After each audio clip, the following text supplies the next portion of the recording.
Why do you think that is like the future? Why do you think that way is better I'm than seeing like it. the normal like agency? I'm going to promote the agency and kind of highlight people inside of that. Well, look at it this way. Like I would not have known of your agency, but I see you. I see how you're living your life, and I can name others like you.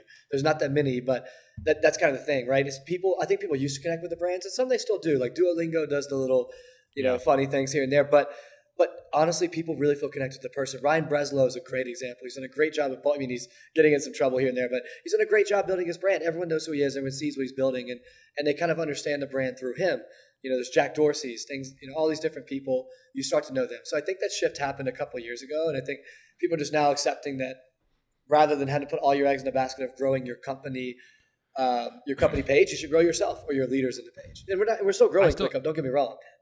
Yeah, no, I still think there's tons of room too. Like I've talked to people on my team where I'm like, we have project managers that are amazing and that I work with, and they're like, and I'm like, hey, when you get comfortable, when you get breathing room, let's create some content. Let's have you create content For about you. being a project manager for you, and that will feed into everything I'm doing, which feeds into everything that the agency's doing.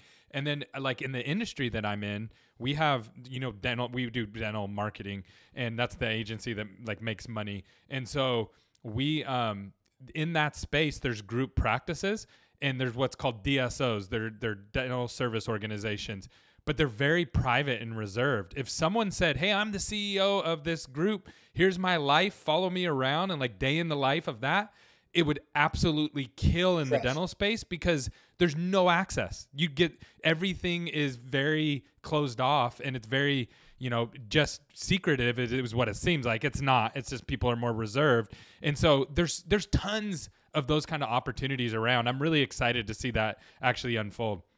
There is. When I was in LA, I got some free dental work because I was an influencer, and I realized that it was one of the only CEOs I've ever seen who he did put himself out there. Like he would, as you came in, he'd meet you. They take content of it. I mean, he had it from like with Kim Kardashian and things like that. And man, his business was booming from it. He didn't spend Yeah. money anywhere else. He just brought cool people in and had them posted, and his business was through the roof. So good strategy.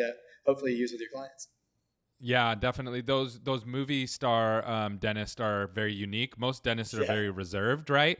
And Oh yeah. but what Majority. I'm even talking about is that there's organizations above those dental groups that actually run those, and Oh those yeah. are Yeah. even more closed off, right? Because they're all ran by dentists for the most. But there's a lot of dentists and business people. So, anyways, it's very very interesting. Go ahead. Honestly, I barely knew about it. I barely knew until you said it today. So I mean, they should be highlighting, and once people learn about it, who knows how much more business it would bring. Yeah, most definitely. So, what are a couple lessons that you've learned along the way, or maybe mindsets for people out there that are trying to build their business? Maybe they're not aiming to be $1 billion company, but they're just really trying to grow and get started and get off the ground. What are some suggestions or mindsets that you've learned that have been helpful to you? Number one, the grow 1% every day. I think too many people try to go too far or do too much. Really, really focus on what you're working on and get a little better each day. It really does has a compound effect.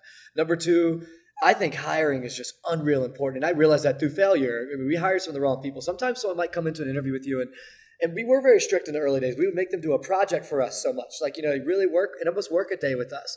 But sometimes the person who's the most talented isn't always the best hire, and that was a weird Yeah. thing for me to learn. It's because I'll never forget we had two employees early on. I'll go ahead and say one of their names because she's still here with us, and it was Sophia. And Sophia at the beginning was a little slower to grasp everything, just a tiny bit. But my gosh, she was so dedicated and just so beautiful in the way she learned and stuck with it. And she's now a very high up person at ClickUp who crushed it. And the other candidate was a tiny bit ahead on the testing and the scoring, but just didn't cut it near as long and wasn't as loyal. And Sophia turned into an incredible employee. We started noticing that and emulating that. And now so many of our people we hire are from random things. Like we have someone who's a camp counselor who's turned into one of our top employees. So you just never know. So I think really focusing on hiring and learning what that is in hiring, not just where they went to school, but learning the right questions to ask. What's the hardest thing you've ever done? How do you accomplish something you don't understand at the beginning? Questions like that really matter because like how much time are these new employees going to take from your higher ups? Or are they going to learn and figure out things on their own? I think those are two Yeah. huge lessons. And I think number three is if you're really starting from the beginning, it's like we said earlier in the call, you really better be obsessed. You better learn their market. You better learn the problems, like not just in a light way. You have to study it or it's just really going to be hard to win because someone else will do so and they'll move faster. Yeah, 100%. So I know you have some unique opinions on the job market, working from home, overseas. Kind of share with me how you guys think through that. Yeah. Big thing for us, I think, is one, definitely find the right employees. Working overseas, I love it. I think even since my early days when I worked at Cvent, we had an office in India. I love it, one, because you have new cultures, new people who think different ways. But number two, it's a time difference. It's so cool that I might have really want to get a project done or have something needs to move fast, but I'm about to go to sleep. It's 1 a.m. But I can hit up my team in India, and then they're just waking up. They're still up. So it's a 12-hour difference. So if it's late at night and I'm like, oh man, it's middle of the day for them. So I can hit them up and continue working. So I think that's huge. I think growing overseas is something big. That's a whole new challenge that we're learning now. We have an office in Dublin and Australia now, but there's a lot to that. You have to really tap in. And again, that's why at first we were wondering, do we really need these offices over there? And yes, you do, because one, it's like they don't respect you the same if you don't. And two, you have to have people who understand and have lived those cultures. So I think that's big. Working async is the big thing that I think we love to talk about now, which means kind of being a little bit of in-person and remote. We go into the office on Tuesdays and Wednesdays. That's our thing. And people can come in any day they want, but that's like the days we try to get the majority of people coming in because we get a lot done. There's a lot of cool ideas, especially on the marketing side. And other teams as well. They benefit from working around people and learning. Sales floor is fun. It keeps people pushing. But we'd love the option of people to work remote too. I travel a lot, and I love that I can be here with you while I'm traveling in Arizona right now, and still hit all my meetings the rest of the day, and then still tap into a culture in a new city. I think it's perfect. So we believe in working async. It's a new thing we're pushing, and you'll see us pushing it more. Being together when you can, but still allow people to work remote too. We think it's a perfect blend of the two. Yeah, it gives you a competitive advantage for sure to be able to do that. And if someone's smaller, if you're starting out, it gives you a huge advantage if you just say, hey, you can work from anywhere, because now the whole world's your talent pool. So imagine, these companies that are like, no, you have to show up here every single day. You just have it's a huge advantage of where you can recruit from, and it's really changing the dynamics. The other thing too is that we're based out of California, but we have people all over the Midwest and other parts of the country. So we pay really well in those areas because we're thinking as Californians.